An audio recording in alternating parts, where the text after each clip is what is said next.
In the spring of 1945, along a muddy road 30 kilometers west of the Elbe River, a column of American GMC trucks sat abandoned beneath a grey sky.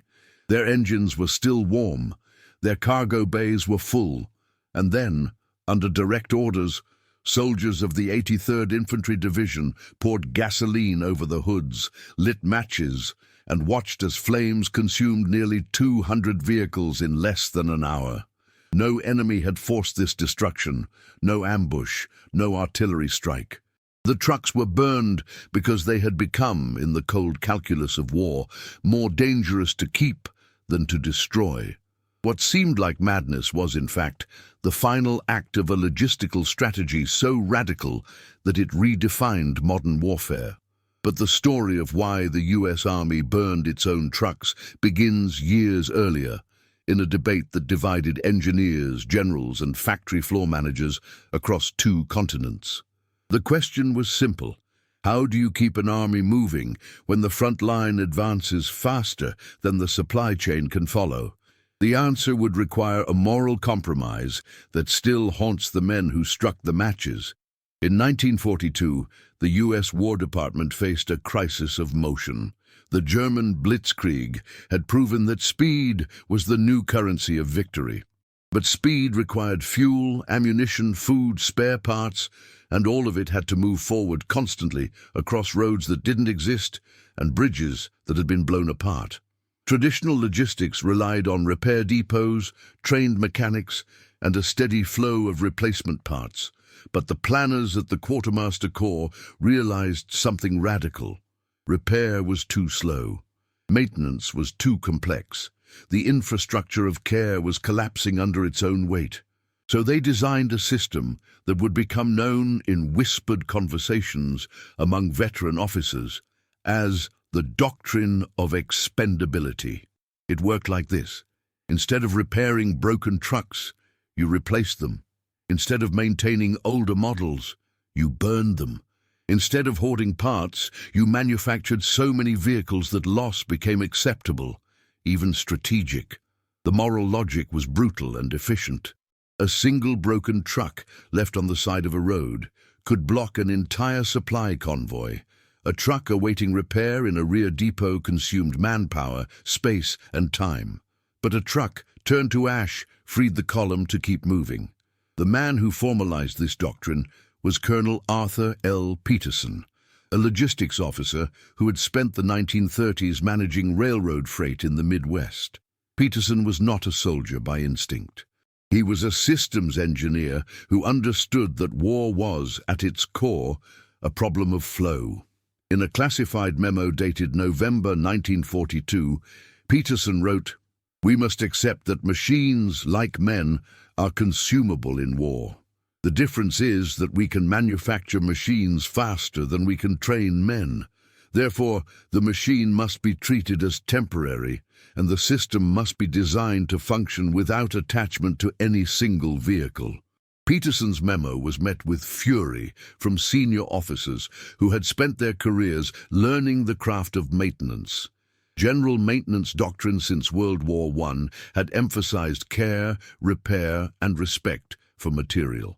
To burn a functioning truck was seen as waste, even sabotage, but Peterson had the data on his side.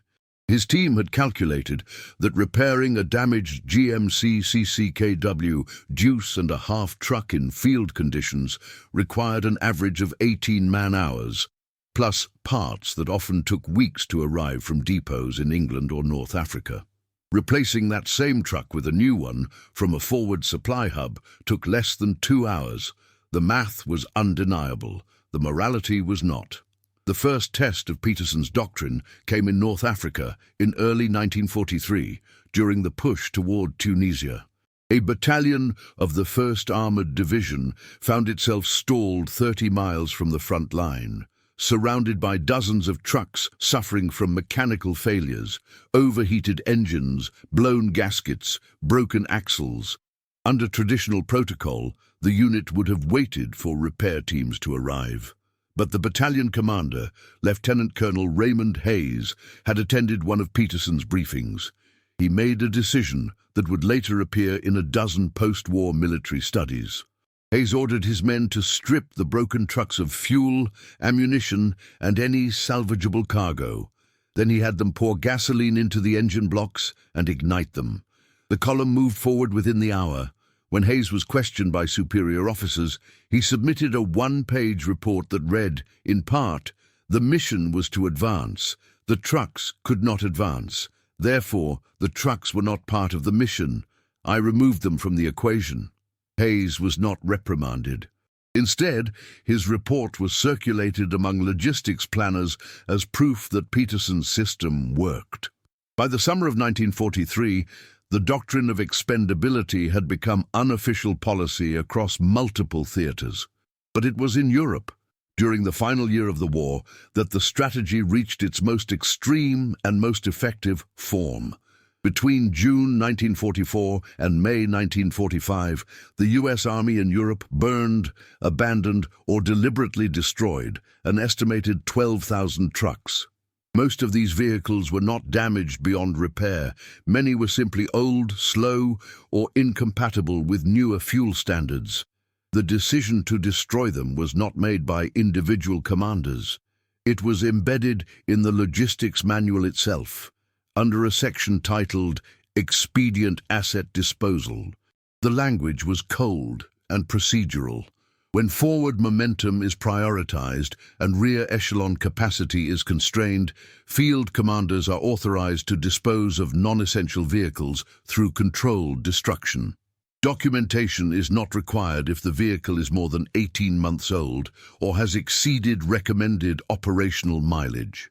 In practice, this meant that thousands of trucks were burned, not because they had broken down, but because they had become inconvenient.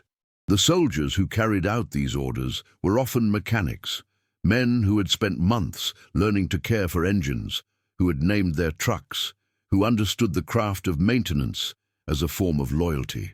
One such soldier was Corporal Eugene Dawson, a motor pool technician from Ohio who kept a journal throughout the war. In an entry from April 1945, Dawson wrote, "We burned 6 trucks today. 4 of them could have been fixed in a day. I told the lieutenant, and he said it didn't matter. He said the war moves faster than a wrench. I don't know if he's right. I just know I'll remember the sound of those engines catching fire." Dawson survived the war. He never worked as a mechanic again. The fires continued until the German surrender, and when the smoke cleared, the U.S. Army's logistical corps had achieved something unprecedented. They had kept an advancing army supplied across 1,000 miles of hostile terrain without once allowing the supply chain to collapse. But the cost was more than metal. It was a moral threshold crossed, a line drawn between what could be saved and what had to be sacrificed in the name of motion.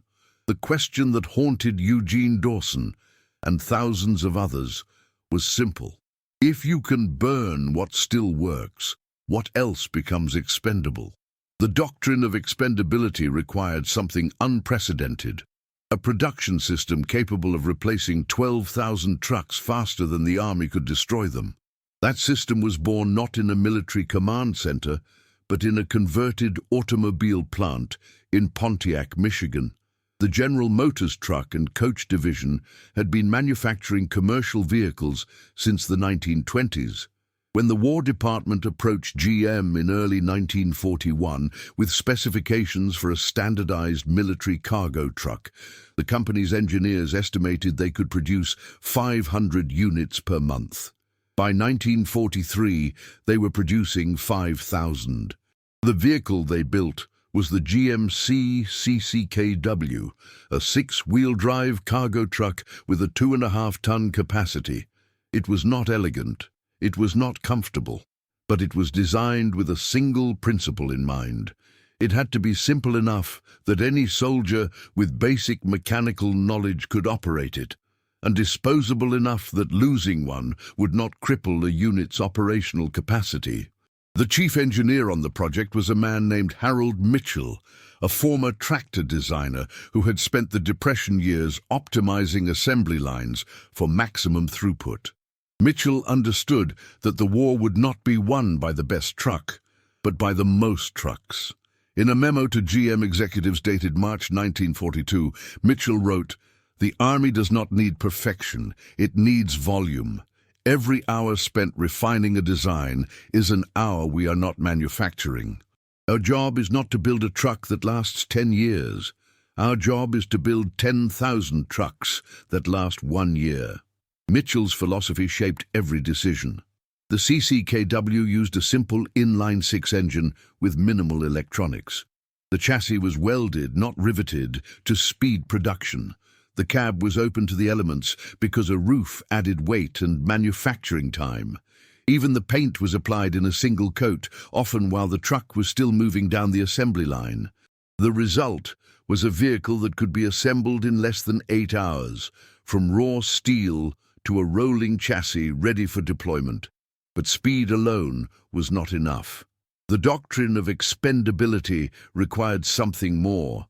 A supply chain so efficient that trucks could be delivered to the front lines faster than they could be destroyed. To achieve this, the War Department created a logistics network unlike anything in history. It began in the factories of Michigan, where finished trucks rolled off assembly lines directly onto rail cars. Those rail cars traveled to ports in New York, Baltimore, and Norfolk, where the trucks were loaded onto Liberty ships, another mass-produced war machine designed for disposability. The ships crossed the Atlantic in convoys, protected by destroyers, but always at risk from U-boats. Once in Europe, the trucks were unloaded at ports in England, France, or Italy, then driven in columns to forward supply depots. The entire journey from factory floor to front line took an average of 42 days. For comparison, a replacement tank required 6 months. A replacement aircraft could take a year, but trucks moved with the speed of industrial machinery, not military bureaucracy. The man responsible for coordinating this flow was Major General Frank S. Ross, the Army's Chief of Transportation in the European theatre. Ross was a logistics officer who had served in World War I, where he had watched supply lines collapse under the weight of their own complexity. Ross believed that simplicity was the key to endurance. He stripped away every layer of documentation, every approval process, every checkpoint that slowed the flow of material. Under his system, a depot commander did not need permission to requisition new trucks. If the trucks were available, they were sent. If they were not, the factory was notified to increase production. In a speech to logistics officers in London in 1944, Ross said, "Gentlemen, we are not managing a supply chain. We are managing a river. And rivers do not ask permission to flow. They find the path of least resistance and they move. That is our job. Remove the resistance." Ross's system worked because it accepted loss as inevitable.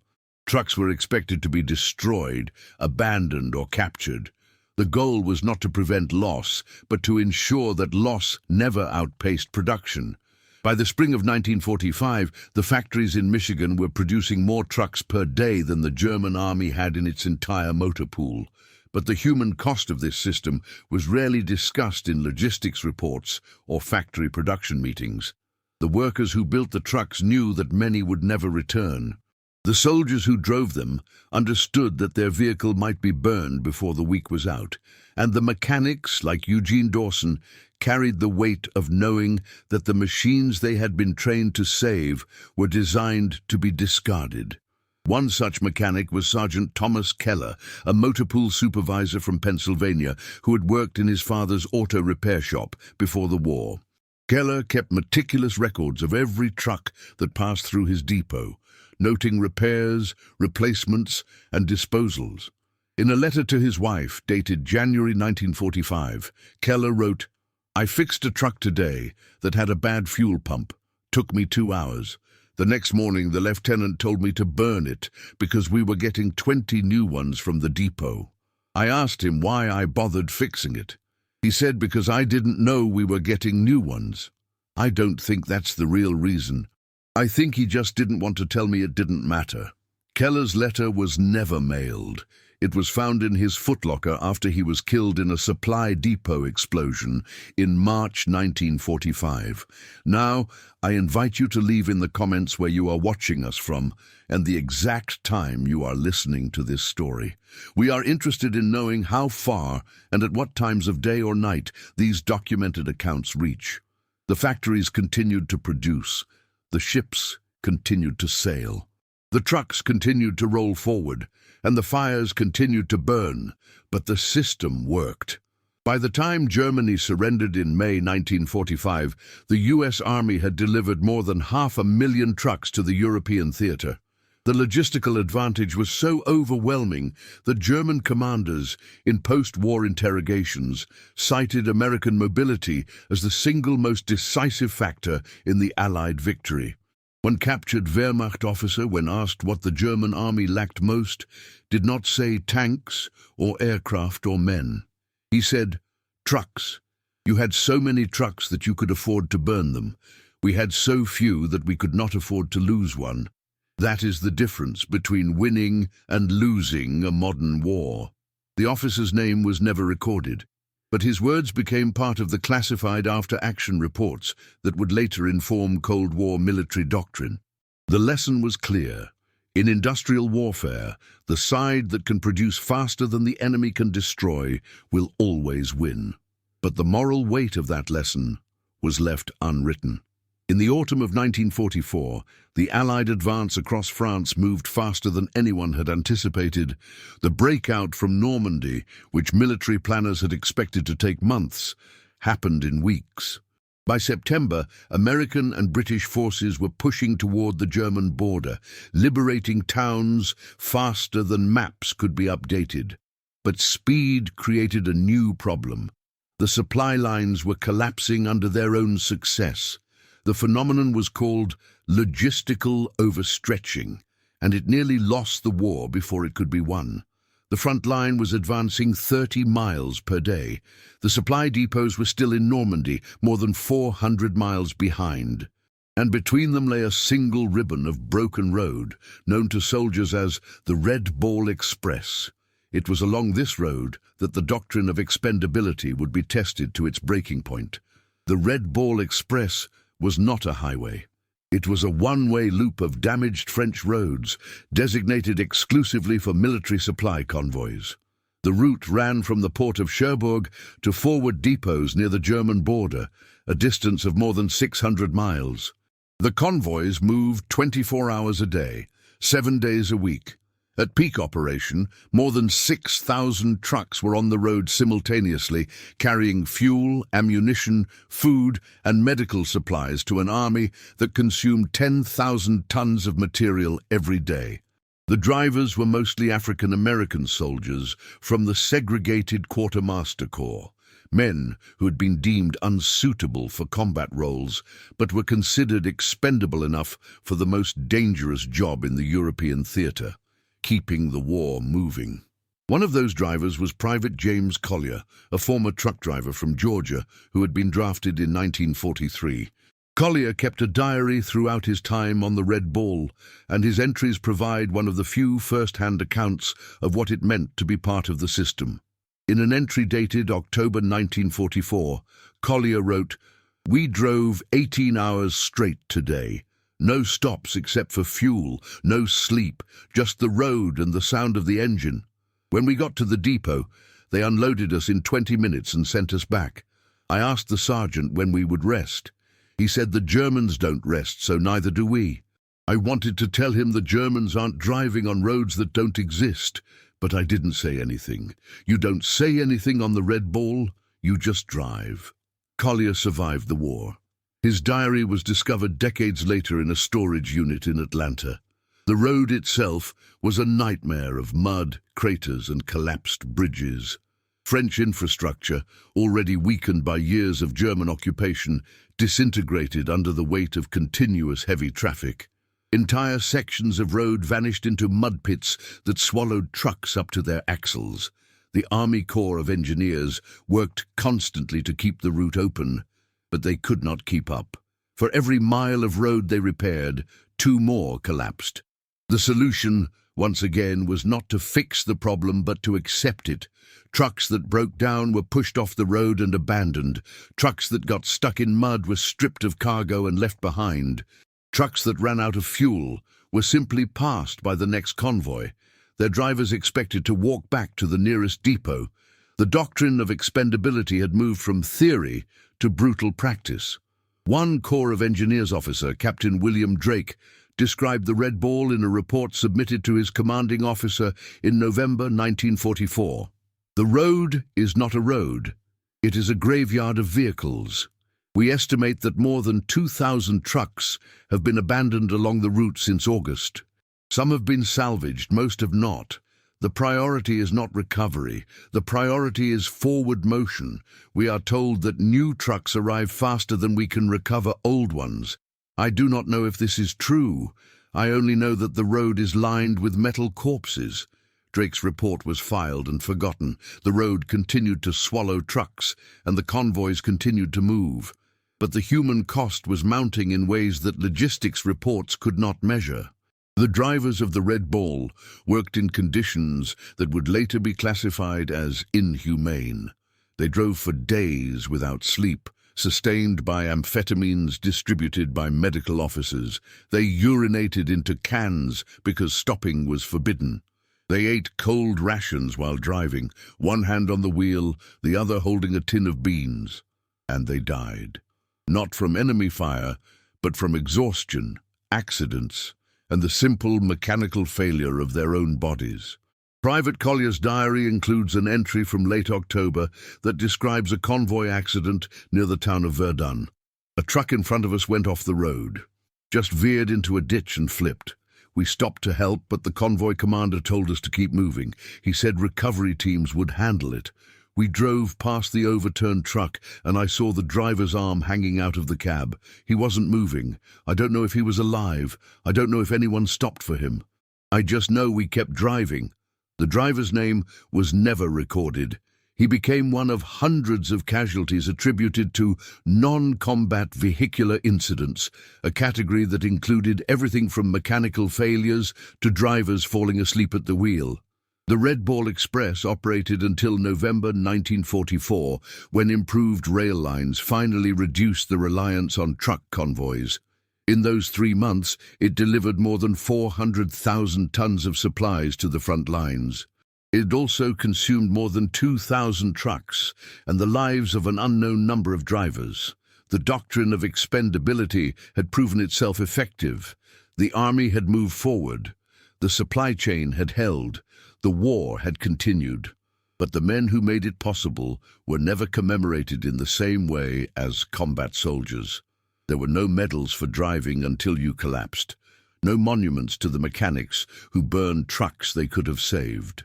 James Collier returned to Georgia after the war and went back to driving trucks. He never spoke about his time on the Red Ball Express, not even to his family. His diary was found after his death in 1989, wrapped in oilcloth and hidden in the back of a closet. On the final page, written in faded pencil, was a single sentence: "I don't know if what we did mattered. I just know we did it." The road that swallowed an army had also swallowed the memory of the men who kept it moving. On January 15, 1943, a classified meeting took place in a windowless conference room at the War Department headquarters in Washington, D.C. Present were 12 men, logistics officers, factory representatives, military engineers, and a single civilian economist named Dr. Raymond Howell. The purpose of the meeting was to address a crisis that threatened to undermine the entire Allied war effort. The United States was running out of steel. Not literally. American steel production in 1943 was the highest in the world, but the demand for raw material had exceeded every projection. Tanks, ships, aircraft, ammunition, and vehicles all competed for the same limited supply of high-grade steel, and the allocation system was collapsing under conflicting priorities. The meeting was supposed to last 2 hours. It lasted 11, and by the time it ended, The doctrine of expendability had been formally codified into U.S. military policy. Dr. Raymond Howell was not a soldier.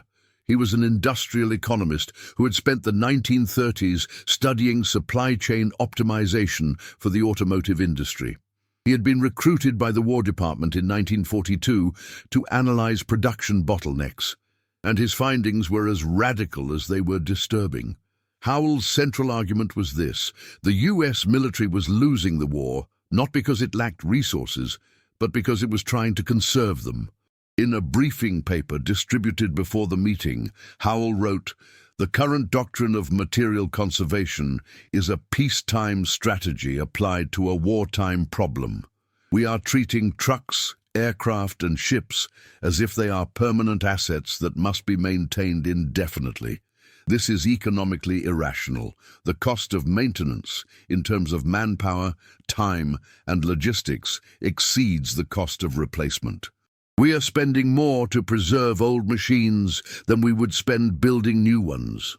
Howell's analysis showed that a single repair depot in North Africa consumed the labor of 300 mechanics, who could have been deployed as infantry. The depot processed an average of 40 trucks per week, each requiring an average of 60 man-hours of repair time.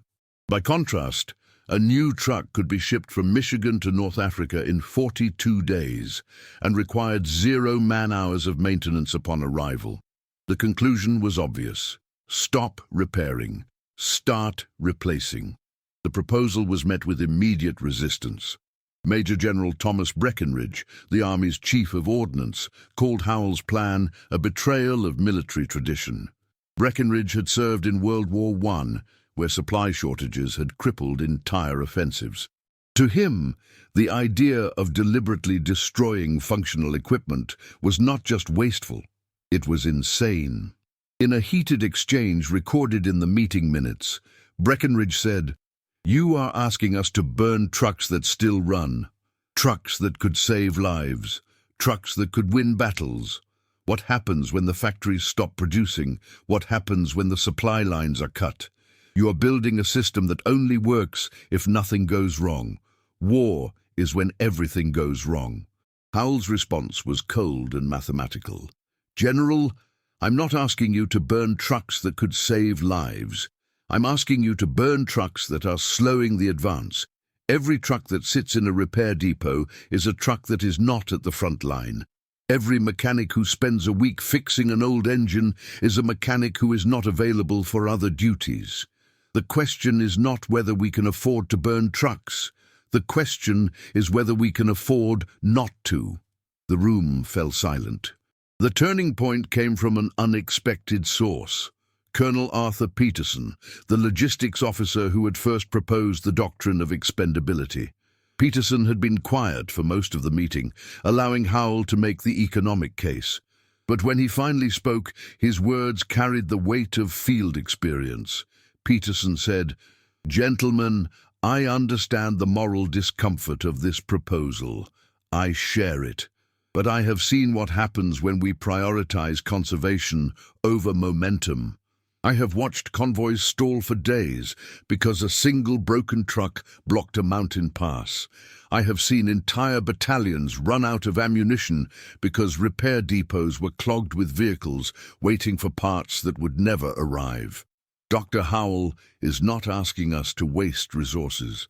He is asking us to stop pretending that preservation is the same as efficiency. In industrial warfare, the side that moves fastest wins, and movement requires sacrifice." Peterson paused, then added, "The Germans are losing because they cannot replace what they lose. We are winning because we can, but only if we accept that replacement is faster than repair." The silence that followed was not agreement. It was resignation. By the end of the meeting, a compromise had been reached.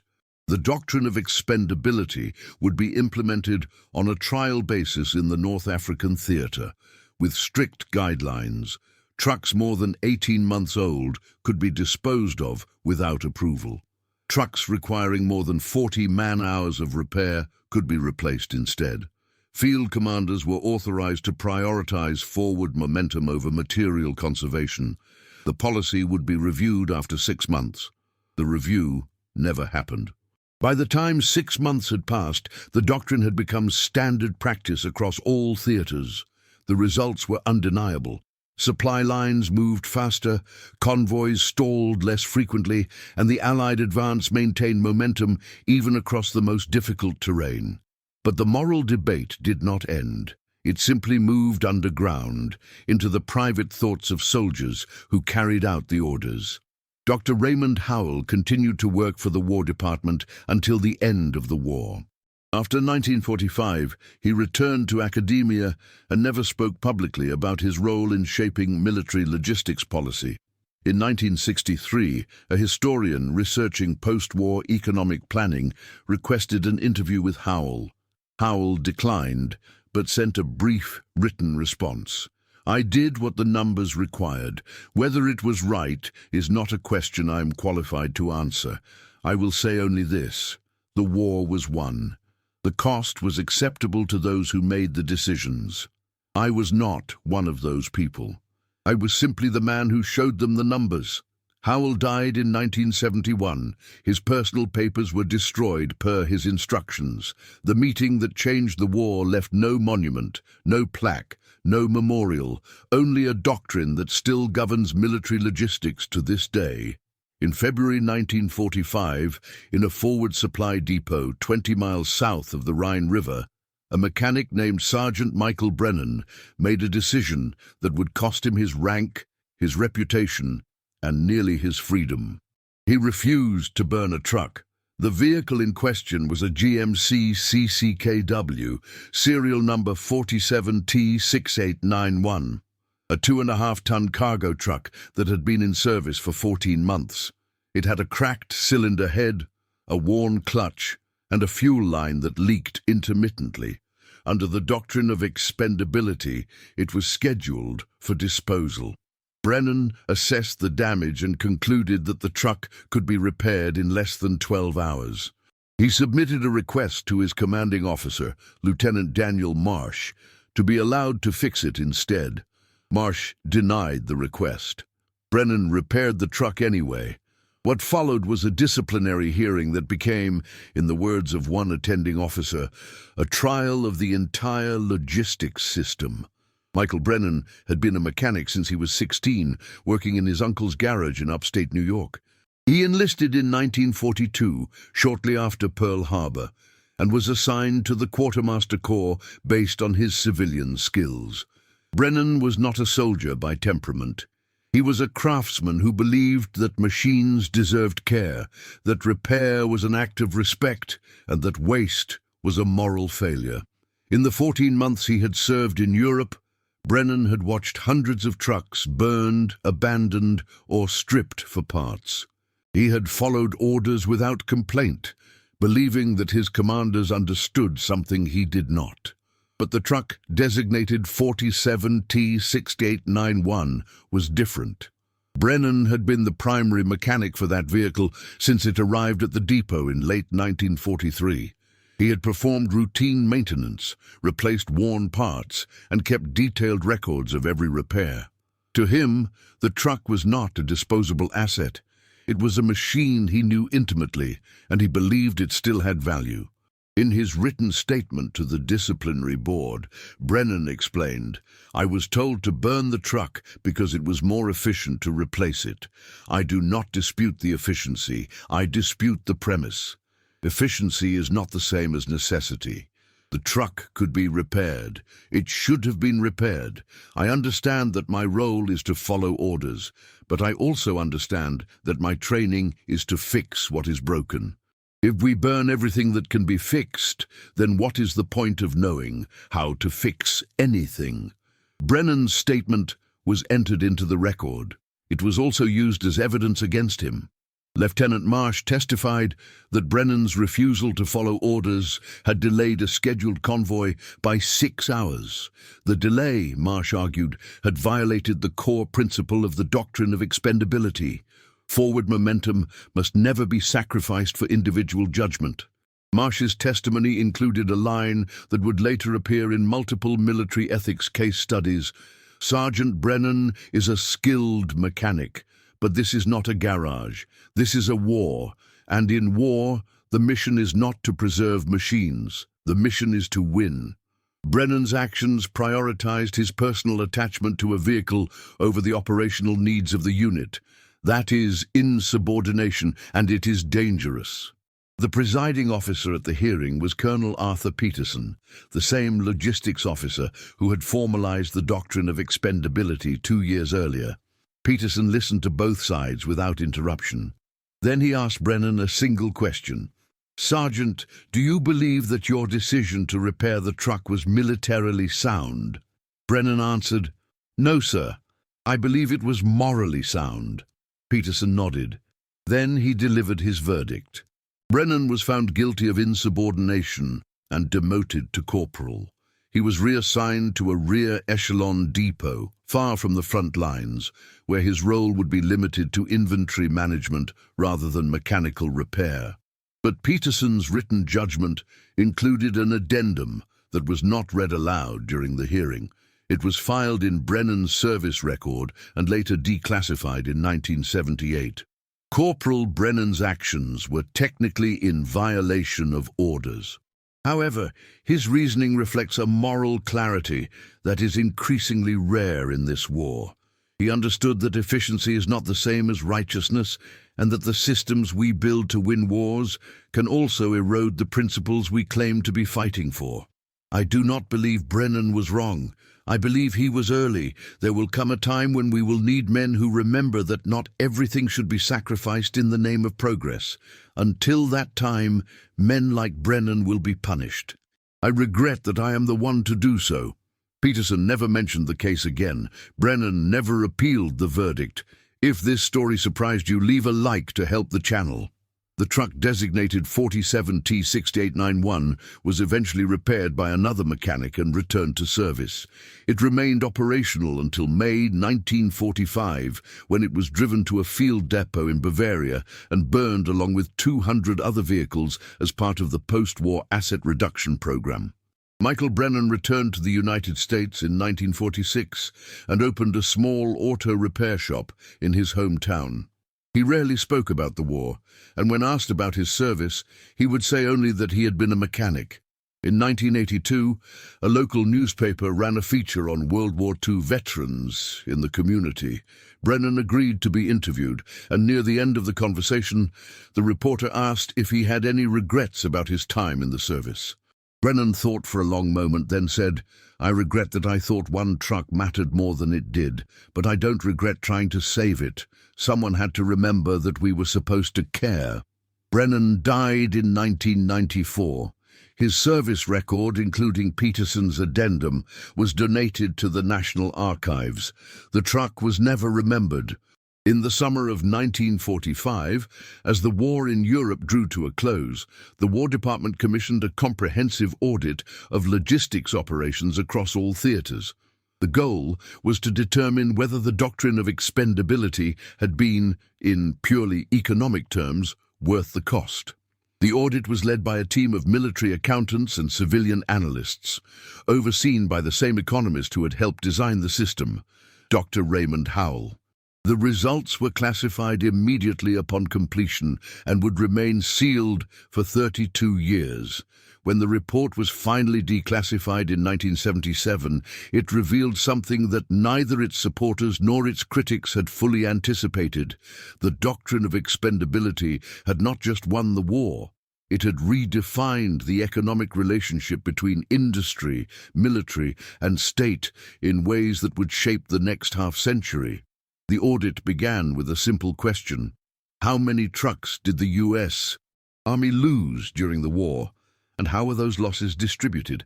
The numbers were staggering. Between 1942 and 1945, the United States manufactured approximately 812,000 trucks for military use. Of those, more than 562,000 were deployed to overseas theaters. By the end of the war, only 290,000 remained in service. The remaining 272,000 trucks had been destroyed, abandoned, or deliberately disposed of under the doctrine of expendability. But the audit team discovered something unexpected. The majority of disposed trucks had not been destroyed in combat. The report stated, of the 272,000 trucks lost, approximately 68,000 were destroyed by enemy action. Another 51,000 were abandoned due to mechanical failure. The remaining 153,000 were disposed of through controlled destruction or reclassification as obsolete.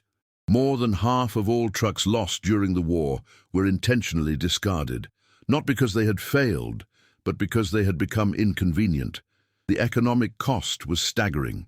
Each GMC CCKW truck cost approximately $2,400 to manufacture. Multiplying that by 153,000 disposed trucks yielded a total material loss of $367 million, equivalent to more than $6 billion in modern currency. But Dr. Howell's analysis revealed something deeper. In a section of the report that was heavily redacted in the original release, he wrote, "The doctrine of expendability succeeded because it accepted industrial capitalism as the organizing principle of war. The traditional military model prioritized preservation, which assumed scarcity. The American model prioritized production capacity, which assumed abundance. The doctrine did not win the war. American factories did. The doctrine simply allowed the factories to function without the friction of traditional logistics." Howell's analysis was removed from the executive summary. It reappeared only in footnotes. The human cost was harder to quantify. The audit included casualty figures for logistics personnel, but those figures were incomplete.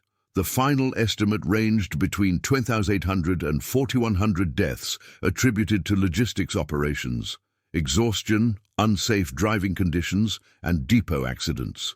The report noted, logistics casualties represented approximately 2% of total combat deaths, but accounted for nearly 15% of non-combat military fatalities. The operational tempo of supply chain management created hazardous conditions comparable to rear echelon combat exposure. The system had killed its own people. The audit's conclusion was clear but unsettling. The doctrine of expendability represents a fundamental shift in the philosophy of warfare. Traditional doctrine assumed that victory required superior strategy and soldiers. The American experience demonstrated that victory requires superior logistics, superior production, and superior willingness to accept material loss. This is not a more moral form of warfare, it is simply a more industrial one. The report recommended that the doctrine be retained for future conflicts. It also recommended that the moral implications be studied further. The first recommendation was adopted immediately. The second was never pursued. Dr. Raymond Howell submitted a personal memo alongside the final audit. It was preserved in his archived correspondence. "I designed a system that treated machines as disposable. I did not design a system that treated men as disposable, but I now understand that the two cannot be separated. When we teach soldiers that material has no lasting value, we also teach them that care has no lasting value. I do not know if this was necessary. I only know that it worked." Howell never published his findings. He never gave interviews. He simply archived the numbers and let history decide what they meant. On May 12, 1945, 4 days after Germany's unconditional surrender, a convoy of American trucks gathered in a muddy field outside the German town of Pilsen. The war was over. The front lines had dissolved. The guns had fallen silent, and yet the fires still burned. The convoy consisted of 417 vehicles, all in various states of operational readiness. Some had driven across France and Germany without incident. Others had been repaired a dozen times. A few were barely 2 months old. None of them would return to the United States. The order had come from Logistics Command. All vehicles deemed surplus to demobilization requirements were to be disposed of immediately. The Army could not afford to ship hundreds of thousands of trucks back across the Atlantic, so they burned them. The man overseeing the operation was Colonel Arthur Peterson, the same officer who had formalized the doctrine 3 years earlier. Peterson had spent the final year of the war watching the system he designed reach its logical conclusion. He had defended the doctrine in meetings, in audits, and in his own conscience. But that morning in Pilsen, standing before 417 trucks that no longer had a war to fight, Peterson hesitated. In his personal journal, discovered after his death in 1968, Peterson wrote, "I gave the order to burn the convoy because that was what the system required. But I stood in that field for 20 minutes, looking at machines that had survived what no machine should survive, and I thought, what are we doing? We built these to win a war. We are burning them because we won. There is a logic to this, but I cannot find the morality." Peterson gave the order. The fires began at 0900 hours. The soldiers assigned to the disposal detail were mechanics from rear echelon motor pools. They had spent the war maintaining and repairing vehicles. Now they were destroying them. Corporal Eugene Dawson was among them. In his diary entry dated May 12, 1945, he wrote, "We burned 61 trucks today. I stopped counting after that. Some of them I had worked on. One of them I had rebuilt the transmission on 3 weeks ago. It ran perfectly. I told the sergeant it was a waste. He said the war is over and there's nothing left to waste it on. So I lit the match." Not all soldiers complied without question. Private Leonard Hayes refused to burn a truck he had maintained for 18 months. After being threatened with charges, he eventually complied, but first carved his initials into the dashboard with a knife.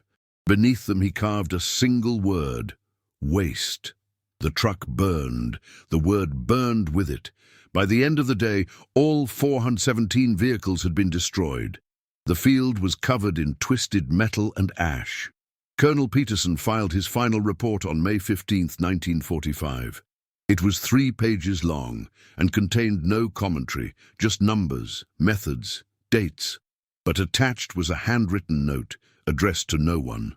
"We built a system that worked. We won a war that had to be won. But I wonder if we also built something else, a belief that nothing is worth saving if saving it slows us down. I do not know if that belief will survive the peace. I only know that it survived the war." The note was never filed officially.